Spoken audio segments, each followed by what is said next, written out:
We begin this hour with a flurry of moves from the White House. The Trump administration has paused all federal grants and loans. While it will not pause Social Security or Medicare benefits, there is a temporary hold on all programs related to DEI, the Green New Deal, and foreign aid assistance. The administration is also moving to gut diversity programs and set up a potential ban on transgender service members. The newly confirmed Defense Secretary Pete Hegseth says there are more executive orders coming. So I want to bring in CBS News senior White House and political correspondent Ed O'Keefe for more on this. So Ed, just break down all the news, because it does seem as if there is a flood of information coming in, and it's really hard to keep up with it. So break it down for our audience. As I was just saying to your producer, Vlad, you have screens, we have reams of paperwork that have been issued overnight here at the White House. Let's work through these 4 executive orders regarding military policy. First, we'll get the less controversial ones out of the way. Big idea he's had for a while that dates back to the Reagan years, establishing some kind of Iron Dome protective system over the skies of the United States, just like Israel has. He'd like to see plans on how to do that in 60 days. That's one. Second one, reinstating service members discharged under the military's COVID-19 vaccination mandate. About 8,000 members of the military left, were discharged, voluntarily separated over the course of the pandemic because they refused to take the vaccine. Since that mandate was rescinded in 2023, about 110 of them have rejoined the ranks. The president saying in his executive order that any of them who want to come back can be restored with full back pay, benefits, bonus payments, or compensation. So there's that one. That's a big campaign pledge fulfilled, and of course was a big concern of a lot of his supporters that vaccine mandates were getting in the way of living our lives over the course of the pandemic. The one that is raising real concerns today for a lot of people in the ranks and those that love and care for them is the ban on transgender troops. Could apply to thousands, untold number of people. But why this is different than the first time he put one in place during his first administration is that it goes farther in the language here to suggest that these people are mentally and physically unqualified to serve. For example, it says here in the executive order, longstanding Defense Department policy says that ensures that service members are, quote, free of medical conditions or physical defects that may reasonably be expected to require excessive time lost from duty for necessary treatment or hospitalization.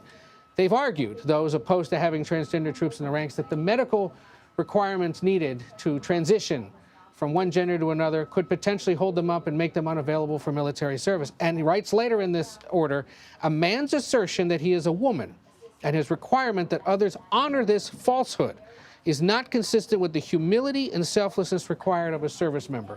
So while it officially orders the Pentagon to start coming up with ways to potentially remove them, it all but says they're going to get kicked out. This will be challenged by transgender rights activists and by others who argue that it's not as bad as this order would make it seem, and that these people are able to serve, take time for their medical appointments outside of their service time or the deployment orders, and generally just don't think that this will be necessary. So that's a big one.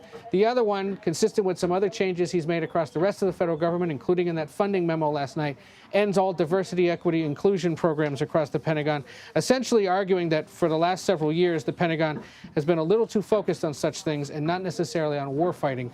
You heard Pete Hegseth talk about that a lot in his confirmation hearing, that they're going to try to refocus the military just on military issues and less that other stuff. That, too, may potentially get challenged, but is a sign of the campaign promises he's trying to keep and making sure that they apply to all departments. So, Ed, as you know, this afternoon, the White House Press Secretary Caroline Leavitt will hold that first press briefing. We know the president likes to be his own press secretary. He has been taking questions from you, the members of the press, since his inauguration. But what can we expect today? Well, we can expect that she is scheduled to address reporters at about 1 o'clock Eastern time. Tune in. I suspect we're going to have live coverage of that. As I was walking out here, they were setting up the flat screen televisions on either side of the lectern, which would suggest she might have some visual aids to share with reporters in the room. Leavitt is very well known to those who watch Fox or Newsmax, less known to others because she has either declined or just does not appear on other news outlets to discuss the president's agenda, the president-elect's agenda, the candidate's agenda back in the day.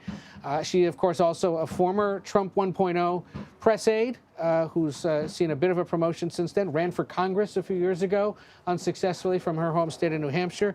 And we'll see to what extent she's able to answer detailed questions about, for example, that funding memo that was issued overnight, these orders and changes at the Pentagon, and give us any sense of the president's schedule, calls with foreign leaders, the typical kinds of questions we've asked of previous press secretaries. It'll be a first crack at that today, and we'll see how it goes. Yeah, because Ed, as you point out, there are so many questions specifically related to that funding order that aren't clear. For example, how small businesses will be affected, how people who are receiving fellowships and grants will be affected. So I'm really looking forward to that 1 p.m. press briefing, and I know you'll be there. Thank you very much, Ed O'Keefe from the White House this morning for us. Appreciate it.